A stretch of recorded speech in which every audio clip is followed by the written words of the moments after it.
Walt Disney's The Mystery Box.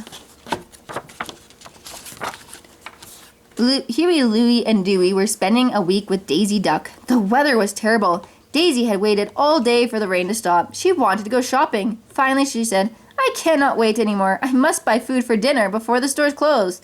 Then she put on her raincoat and her scarf. Daisy was driving to town. She saw an old woman walking in the storm. She was carrying a large basket. "That poor woman," thought Daisy. "I don't have much time, but I must offer her a ride." She stopped the car. "Excuse me," said Daisy. "May I give you a ride somewhere?" "Yes, indeed," said the old woman. "Thank you very much." The old woman got into the car. "Where may I take you?" Daisy asked. "To the train station," said the old woman. The train station was on the other side of town. Daisy would be late for her shopping. They drove past the grocery store. A sign on the door said closed. Daisy sighed. "Why did you sigh?" asked the old woman when they came to the train station. "The grocery store is closed, and I do not have food for my 3 nephews," said Daisy. "Take my basket," said the old woman. "It's full of food. But there is a box at the bottom which you must not open. I will come for the box tomorrow when I return."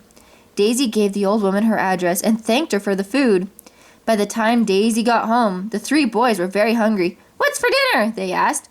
"I don't know exactly," said Daisy. "Whatever is in this basket." Then she told them what had happened. There was wonderful food in the basket. They found a big roast chicken and a jar of peaches, pickled herring, bread and cheese, asparagus, a bottle of grape soda, fresh fruit, apple pie, and a red box that says, "Do not open."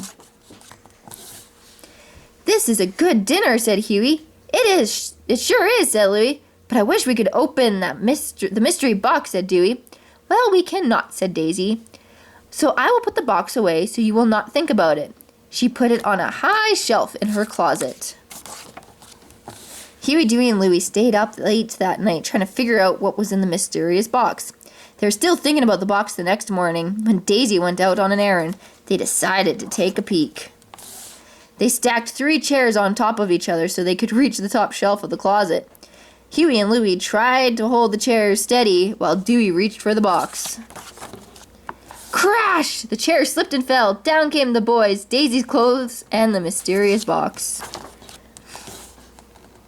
What a mess! But the boys did not even notice because they now had the box. When they heard a buzzing sound.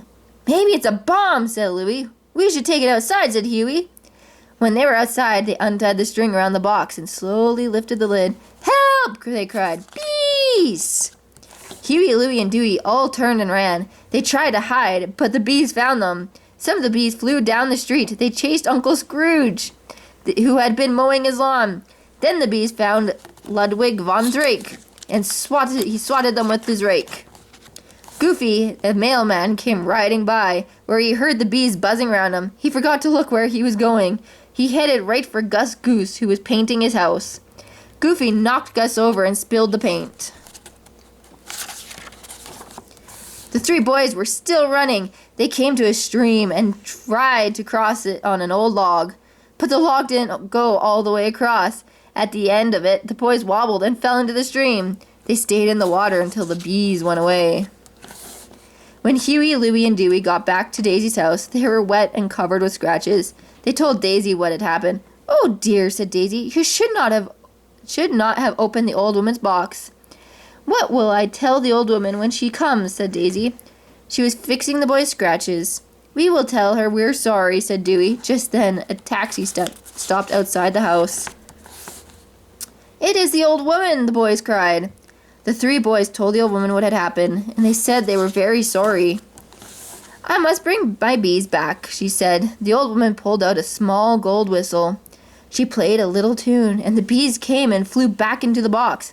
"Next time," said the old woman, "remember not to touch things that do not belong to you. Now I must go." Then she turned and walked away. Daisy was still angry at the boys. "The 3 of you will now go out and clean up this mess that you and the bees made," she said. So Huey raked Ludwig von Drake's lawn. Louie finished mowing the grasses at Uncle Scrooge. Dewey cleaned up the spilled paint at Gus's goose, and all three boys washed Goofy's laundry for him. At the end of the week, Uncle Donald came to get the boys. Daisy baked a special cake. "Well, boys, did you have a good time?" Uncle Donald asked. "Yes, we did," said Louie. "And we learned a lot, too." "That's right," said Huey and Dewey. Daisy smiled and began serving the cake.